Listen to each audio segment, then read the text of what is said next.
I'm Jan De Silva, President and CEO of Toronto Region Board of Trade. Delighted to welcome you here from Toronto, Canada's commercial centre, and the center of the world in terms of AI startups, where we have more AI startups than any other location jurisdictionally. A lot of that is due to our supportive AI ecosystem here in Toronto, with players like Mars Discovery District, Venture Lab, and Durham's AI Hub convening resources, and more than 11 universities and colleges reinforcing our AI research and talent pipelines. AI is primed to scale up significantly here and around the world, moving from smart devices and chatbots into every sector. Already, AI is being used to transform entertainment, healthcare, and security, but nowhere will AI have a bigger impact than on transportation. As the population of all our global cities continues to grow and the demand for e-commerce and door-to-door service matches it, AI has the potential to better order and coordinate all that movement. Without it, we'll continue to face high emissions, lower productivity, and gridlock, something our region deals with as one of North America's worst places to commute, a reputation we hold with much less pride than our AI credentials. The marriage of AI and transportation is promising, but not inevitable, as you'll hear from our panelists in a few moments. We must set up our global cities as environments for this kind of innovation when it comes to regulations, investment, public trust, talent, and planning for how we'll best deploy it. In this panel, we'll touch on these themes and more, and I'm joined here by two of our region's brightest minds in AI and transportation. With me today is IGOR GILITSCHENSKI, an assistant professor in computer science at the University of Toronto. Prior to that, Igor was at MIT, where he was part of their computer science and artificial intelligence lab. As we talk about autonomous vehicles, there's no one better to have on side. Also with us is Beher ABDULHAI, director of the Toronto Intelligent Transportation Systems Centre, as well as a professor at the University of Toronto. The centre works with operations across Canada and Ontario, exploring how AI could interface with our traffic systems to improve overall performance. My warmest welcomes to both you, Beher and Igor. Thanks for having us. So let's start with a broader question that introduces the idea of AI to our audience. Beher, perhaps we'll start with you.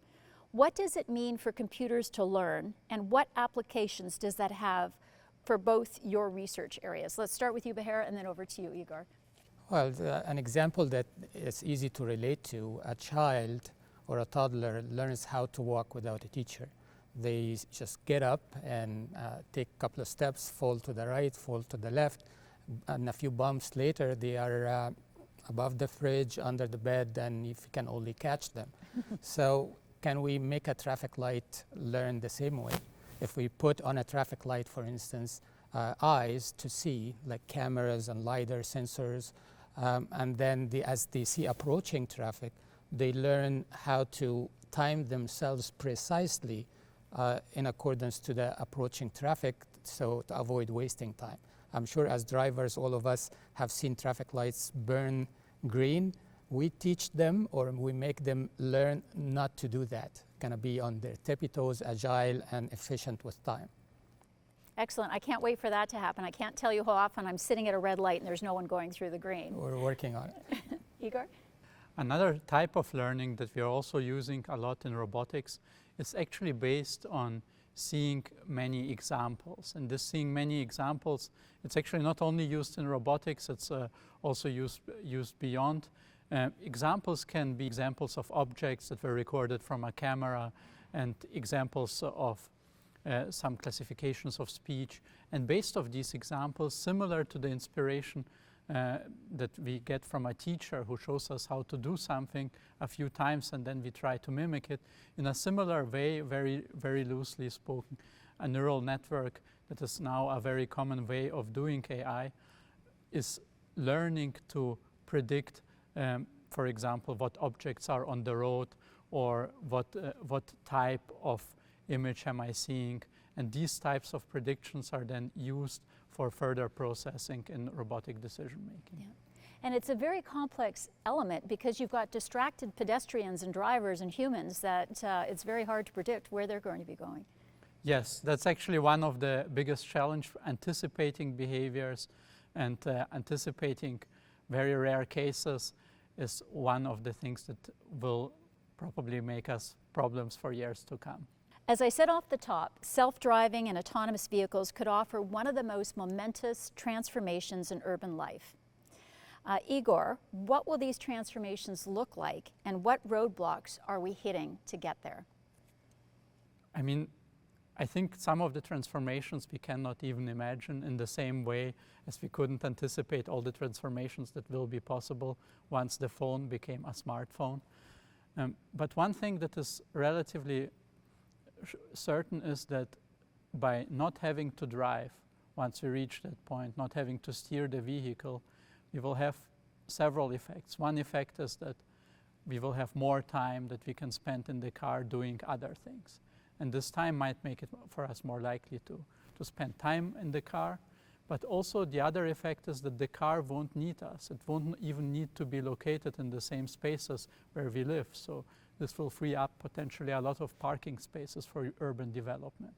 The roadblocks are pretty big, and I briefly mentioned some of them, but I think ultimately the biggest roadblock that we face in autonomous driving and in enabling autonomous driving is that we don't build infrastructure from scratch. We have to introduce this type of transportation system in an environment where there are other road users and other human road users. And anticipating their behavior, as I said, is in most cases simple, but there are so many cases that are out of the ordinary, and handling these out of the ordinary cases is a big challenge.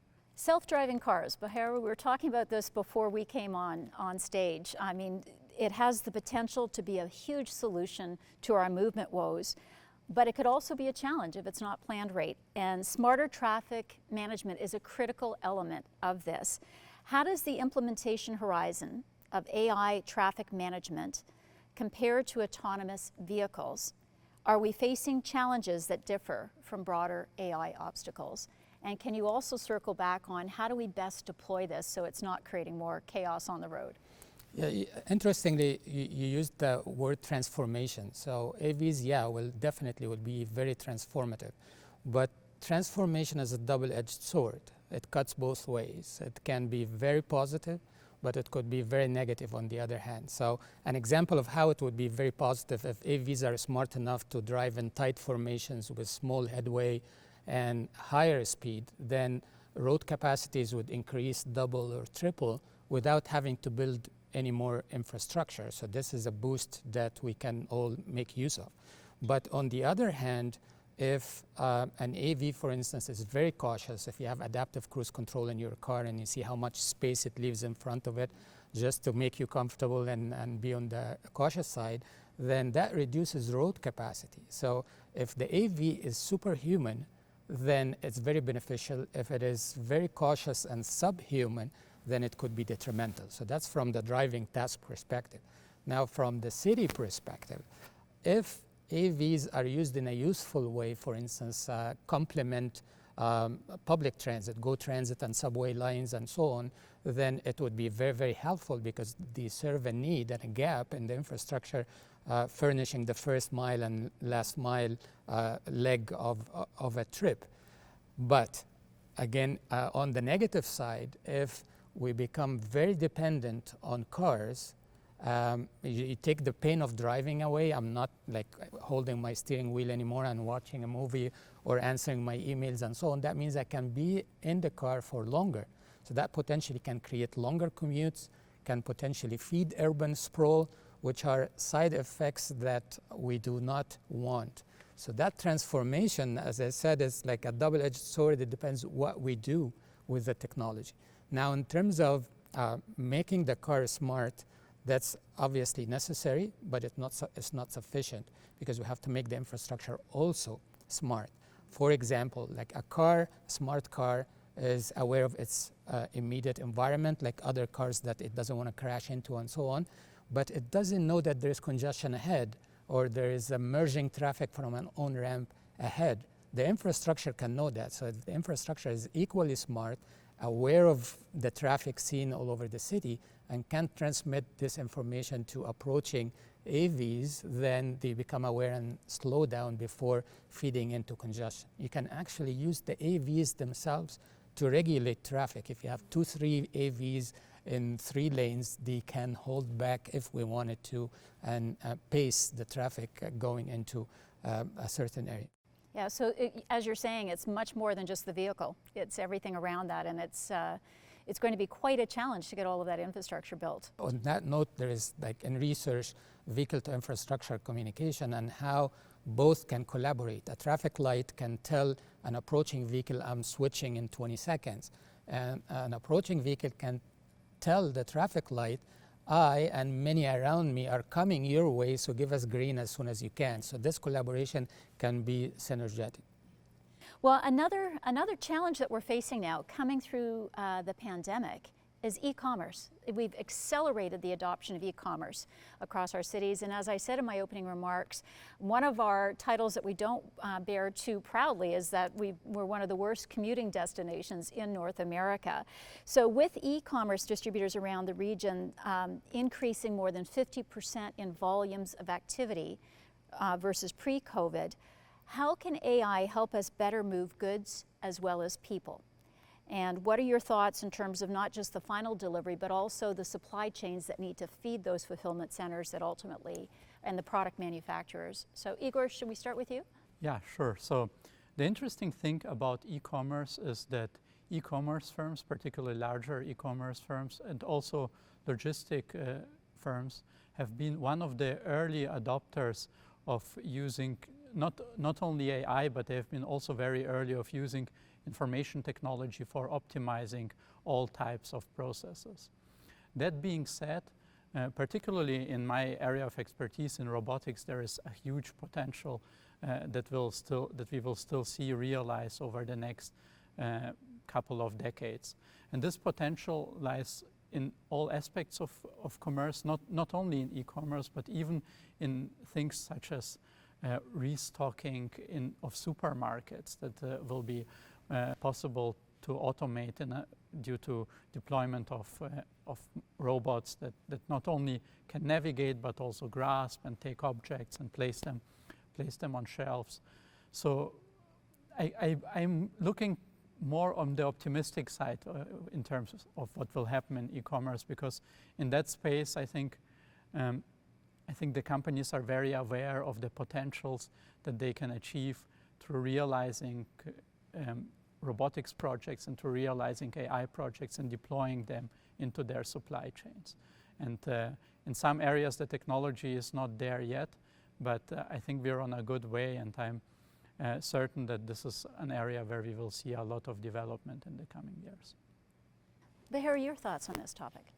Well, like autonomous driving and AI will likely happen in goods movement before we see it in passenger traffic. So for the long haul goods movement, we can now have truck trains, one driver driving one truck with a train of trucks behind, which increases, saves time, saves labor, and also increases energy efficiency of the truck train. On the flip side, or on the other side, the short haul last mile deliveries, like if my car is autonomous and drops me off at work, it need not park for 8 hours until I finish work. It can be hopping around making deliveries for a while and possibly taking passengers and so on, and then come back. That would increase in efficiency of the system overall, and also save space for parking and so on. Mm-hmm. And then I guess another element, we've had companies, some of our e-commerce companies going into to China to look at Taobao and some of the platforms there. And some of those companies have actually invested, like Alibaba, invested heavily in smart signaling systems in the cities to ensure a certain delivery time horizon. Any thoughts on how that could be a factor as well in terms of improving the efficiency of e-commerce? Well, more efficient traffic lights help travelers, but also help goods movement. Like our own research at U of T has shown that in a simulated environment, not in the real world yet, that if we make traffic lights smart and agile, we can reduce waiting at the traffic lights by up to 40%, 40-50% on average, which is substantial improvement given that we don't build in any infrastructure in terms of widening lanes and so on. And we don't have space to widen anything really in busy cities, so we have to resort to intelligence to increase that efficiency of the existing infrastructure. Mm-hmm. Now, something we were talking about before as well was regulations. One of the biggest challenges to deploying some of these great innovations is that our regulations don't necessarily allow for it or haven't kept pace with what's required to enable these technologies. So how can governments better enable the scaling up of AI, especially as it pertains to transportation? Igor, should we start with you? Yeah, of course, as a researcher, our standard response is we need more money for research. Yeah. But I don't want to constrain myself to that. I think one important thing will be, even though we are not building infrastructure from scratch, having funding for infrastructure will remain very important, because even if not built from scratch, switching to an organization of transportation that requires or makes heavily use of AI systems will require, even though modest, but still changes to infrastructure. And finally, I think it is important for governments to install a policy framework that allows local decision makers to experiment with different modalities and with different technologies, and to allow to try out whether these technologies can be useful in enabling efficient way of organizing transportation systems. And Bahir, you were speaking earlier about the information sharing that could be possible with infrastructure around vehicles, those types of things, but that's going to require data sharing policies and things like that. Your thoughts on the topic of government regulations, and how do we help them keep pace with the potential or the promise of new technology? Well, data sharing is, like many other things, is a double-edged sword, again, that can cut both ways. Imagine, for instance, a simple Google application and how you use it to route you from A to B going to an appointment. If it were not for sharing your position and speed and everybody else is sharing, there would be no Google traffic. So sharing is a very positive enabler, sharing information, that is.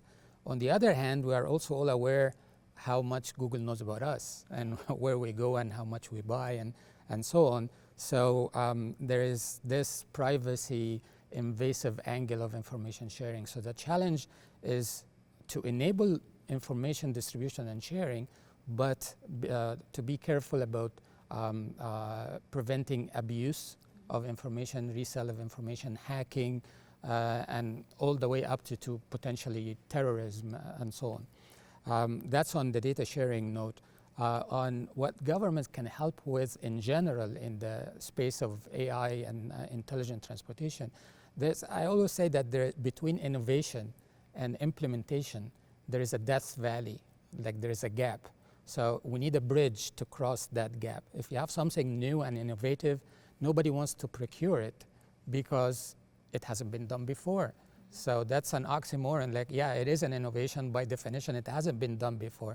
So governments here can play a major role in accelerating real-life testing of technology and showcasing for the world that we can adopt these technologies and can be very useful in terms of efficiency, but also can be done very safe. So building that bridge between innovation on one hand and implementation in the real world and learn by doing is a space where the government can shine. Okay. And any thoughts, anything else we can do to build public confidence? Is it specific use cases that people can understand? I mean, it's interesting because I serve on, I represent Canada on APEX Business Advisory Council, and we talk all the time as a collection of economies about the difference in views in, say, North America about data and deploying some of these technologies versus Asia, where there tends to be more trust in local governments to just move ahead with great innovation. Any thoughts on what we can be doing in the context of North America to build more confidence in the public's opinion about data requirements to enable these? To gain the trust of the public in general with innovation, I would say seeing is believing. Like talking about one thing theoretically or like fiction, it's not the same as seeing something in front of you. So I'm aware, for instance, in Toronto here, they are experimenting with AV shuttles and so on, which I think can go a long way if the public can see it, can ride on it, and can see that this helps them in a direct way, then their level of trust will increase substantially. Igor, your thoughts? Yeah, I absolutely agree with that. And there is an additional benefit to actually showcasing these technologies. It provides feedback, and it provides feedback in two ways. One way it provides feedback is the direct feedback that we get from people who see it and who say, oh, we imagined it in a different way, or we would like to have it in a certain way. And the other type of feedback that it provides is just the experience that we have from deploying technologies outside of the lab, because a lot of research problems we often encounter not just by doing something in the lab, but by taking a technology that we're developing and actually bringing it into the environment that where it will be operating. And by doing so, we often realize, oh wow, that's actually much harder than we thought. And that's to some extent a little bit what is happening with autonomous driving. We are now just realizing the entire scope of problems that we still have to solve.